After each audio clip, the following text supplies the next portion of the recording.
na mshindi wetu wa kwanza kwa mwaka huu 2026 ambaye anakwenda kwa jina Ndairukiye Sumaya. Takbir. Ambaye ameshinda milioni 15 za mwaka huu, lakini licha ya hivyo pia naye pia ana zawadi kutoka Royal Land. Bila shaka kama sijakosea ni msala nao pia. Kwa kweli alhamdulillah, tunamshukuru Mwenyezi Mungu. Huo ndio mshindi wetu wa kwanza ambaye alijinyakulia kiwango cha milioni 15, tukisema kwamba Mwenyezi Mungu Subhanahu wa Ta'ala ambariki kwa hicho alichokipata, kadhalika iwe ni sababu ya Qur'ani kubaki katika kifua chake. Kama mnavyoona mzigo unaonekana mzito, mashaallah, ni milioni 15 taslim, hakuna hata 1000 imetoka ndani yake. Lakini pia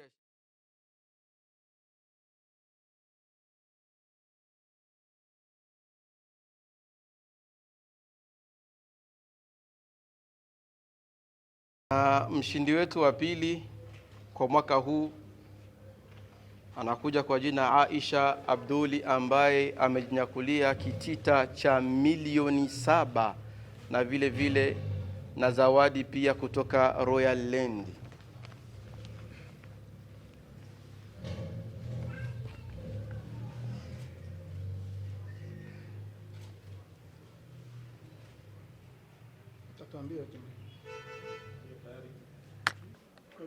Mshindi wetu wa tatu mwaka huu ni Ndikumana Ismail, ambaye amejinyakulia milioni 3.5 pia na zawadi kutoka Royal Land. Royal Land wanawaambia kijana swali sana, zawadi ya msala, ambia swali sana, inshallah mwakani utoke wa kwanza.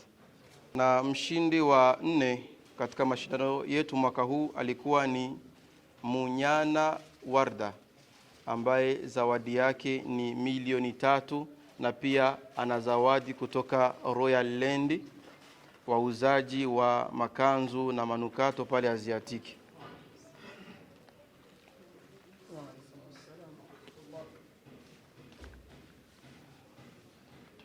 Mshindi wa 5 insha Allah ambaye ni Ndikumana Juma Uthman ndio mshindi wa 5 katika mashindano yetu hii ya mwaka huu 2026, na zawadi yake ni milioni 2 pamoja na kanzu iliyotoka katika duka la Royal Land pale Aziatike.